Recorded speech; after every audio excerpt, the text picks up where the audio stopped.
Guys, good morning. आज है 28 नवंबर 2024। अभी सुबह का 5:50। सुबह 3 बजने में 5 मिनट था जब मैं उठी थी। नॉर्मल रूटीन किया, 3:30 से 4 तक अपना स्टडी किया।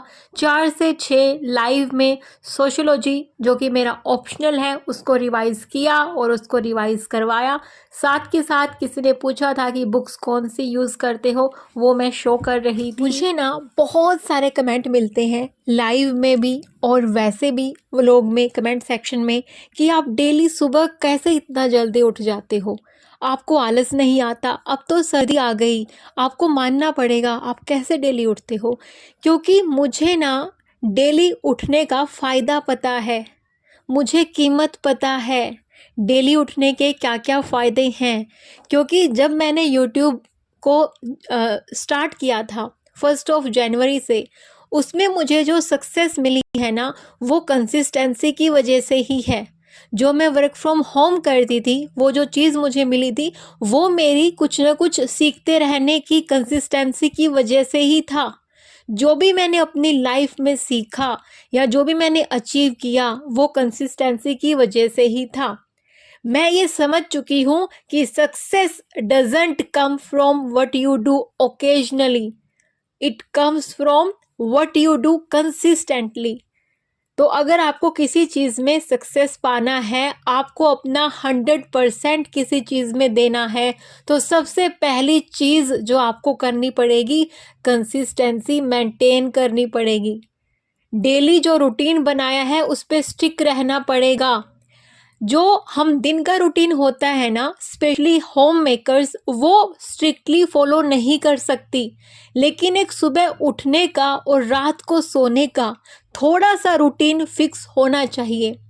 आप में से अक्सर बहुत सारे लोग मुझे कमेंट करते हैं, आप सुबह 2:30 बजे उठते हो, कभी 3 बजे उठते हो, आप कितना बजे सोते हो, कितना घंटे सोते हो। यूँ तो मैं इन क्वेश्चन का बार बार रिप्लाई करती हूँ, लेकिन फिर से बार बार सेम तरीके के क्वेश्चन आते हैं। मैं डेली रात को 9:30 या 10 के आसपास सोती हूँ। सुबह मैं 2:30 या 3 के आसपास उठती हूँ। मेरा ये सोने और उठने का फिक्स रूटीन है और उसी हिसाब से मेरी अर्ली मॉर्निंग स्टडी अच्छी होती है। रात को मैं 5 से 5.5 घंटे नींद लेती हूँ। दिन में मैं एक नैप लेती हूँ। दिन और रात मिला के मैं टोटल 6 घंटे सोती हूँ। हस्बैंड और बेटे के लिए ना यहाँ पे ऑमलेट बन रहा है और मैं कभी नहीं खाती, मैंने आज तक अपनी लाइफ में कभी भी नहीं खाया, लेकिन इन लोगों को पसंद है ब्रेड ऑमलेट खाना, तो सर्दी में ये लोग खा लेते हैं। बेटे के लिए कभी कभी मैं एग भी बनाती हूँ बीच बीच में, इवनिंग में। लेकिन किसी ने मुझसे आज भी लाइव में पूछा था सुबह कि आप वेजिटेरियन हैं क्या। मैं बिल्कुल प्योर वेजिटेरियन हूँ, कम्प्लीटली। इनफैक्ट जब मेरी शादी हुई थी, कुकिंग मैं खुद करती थी, तो जब मदर इन लॉ मेरे को सिखा रही थी ऑमलेट वगैरह बनाना, तो यकीन मानिए वो मेरे लिए सबसे मुश्किल दिन था। मुझे ऐसा लगता था कि यार इस चीज़ से मुझे स्मेल इतनी आती है, ये चीज़ मैं कैसे बना सकती हूँ। धीरे धीरे थोड़ा बनाने लगी, लेकिन मैंने जितनी बार भी बनाया अपने हस्बैंड के लिए बनाया ऑमलेट वगैरह, एग वगैरह, कुछ भी मुझे अच्छा नहीं लगता था। चलो अभी हाउस हेल्पर हैं, वो बना देते हैं, वही बनाते हैं सब कुछ। लेकिन कभी कभी मैं एग वगैरह बॉईल करती हूँ ना, क्योंकि डॉक्टर्स ने बोला है बच्चे के लिए, और हस्बैंड तो मेरे स्टार्टिंग से ही खाते हैं, तो उनको हैबिट है, वो खा लेते हैं। लेकिन मेरे को ना बनाना अच्छा लगता है, और खाया तो मैंने आज तक भी नहीं, और मैं खा भी नहीं सकती हूँ। तो जब भी ये लोग ब्रेड ऑमलेट खाते हैं, मैं चीज़ सैंडविच खाती हूँ। अभी आप जब कंसिस्टेंसी मेंटेन करना चाहेंगे, बहुत प्रॉब्लम आती है। सबसे मेन कि अगर आप खुद आप एम्बिशियस तो हैं, आपको पता है आपको क्या करना है, आपको पता है कि वो थोड़ा सा हार्डवर्क आपको करना है उसमें, लेकिन आप लेजी हैं। वो लेजीनेस कैसे दूर हो? कईयों का लेजीपन इसमें है कि सुबह उठा नहीं जाता, उसके लिए एक अकाउंटेबल पार्टनर चाहिए होता है, कि कोई दूसरा आपको उठा दे या कोई दूसरा पढ़ता हुआ आपको दिख जाए। वो चीज़ मैंने आपको बता दी थी लाइव के जरिए, डेली मैं वो लेके भी आती हूँ। सुबह 4 से 6 डेली लाइव होता है, डेली मीन्स डेली।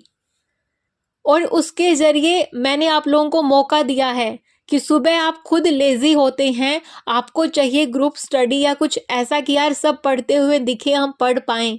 तो उससे ज़्यादा मैं क्या कर सकती हूँ आप लोगों के लिए। तो प्लीज़ आपको अगर सुबह उठना है तो कष्ट तो खुद ही उठाना पड़ेगा। ये मत सोचो कि हमारे हिस्से का कष्ट भी कोई दूसरा उठा ले। भैया एक बार तो कष्ट ले लो उठने का, फिर एक बार आपने पढ़ाई शुरू कर दी, आपको फिर उसमें अच्छा लगने लगेगा। ट्रस्ट मी, अगर आपका गोल क्लियर है तो। ठीक है ना। कंसिस्टेंसी के लिए खुद के प्रति अकाउंटेबिलिटी होनी चाहिए। अकाउंटेबिलिटी तब आएगी, जवाबदेही तब आएगी जब आपके पास कोई गोल होगा करने के लिए, आपके माइंड में क्लियर होगा कि मैं सुबह उठूं तो क्यों उठूं, आखिर मुझे चाहिए क्या अपनी जिंदगी से। जिंदगी अच्छी है, बेहतर बनानी है, बेहतर है तो उससे और बेहतर बनानी है। कुछ रीजन होगा ना, आप कोई भी काम करते होंगे उस चीज का, इसलिए। और कुछ लोगों की कंसिस्टेंसी इसलिए नहीं मेंटेन हो पाती, उसने लाइफ में ना कुछ फेलियर देखा होता है। तो डियर देखो, failure is simply the opportunity to begin again. This time you should be more intelligent. आपको और इंटेलिजेंसी के साथ और स्मार्ट वर्क के साथ आपको दोबारा वो चीज़ करनी है। आपको अपॉर्चुनिटी मिली है एक और, तो फेलियर को सीखने का एक मौका समझो। तभी आप फेलियर से आगे बढ़ के कंसिस्टेंसी मेंटेन कर पाओगे। नहीं तो मन में यही रहेगा कि यार पिछले वाला एग्ज़ाम इतने मार्क्स से रह गया, मेहनत तो मैंने पहले भी करी थी, सुबह तो मैं पहले भी उठती थी। अगर मन में ये सब चीज़ें आई तो आप कंसिस्टेंट नहीं रह पाओगे। मन में एक बात याद रखना, जिन्होंने भी कोई भी एग्ज़ाम 3 बारी में क्लियर किया, 4 बारी में, किसी ने 6 बारी में, उन्होंने आपकी तरह हार मान ली होती तो क्या वो आज एग्ज़ाम क्लियर कर पाते? उन्होंने भी ये सोचा होता कि यार इतनी बार तो एग्ज़ाम दे दिया, 5 बार दे दिया तब नहीं हुआ, छठी बार मैं क्यों दूँ, या 2 बार दे दिया मैं क्यों दूँ तीसरी बारी, मुझसे नहीं होगा। उन्होंने हार मान ली होती तो उनका एग्ज़ाम क्लियर नहीं होता। एक और चीज़ जो आपको करनी है, प्रायोरिटाइज करना है खुद को, अपनी सेल्फ केयर को, कि सबसे पहले हम खुद हैं भैया।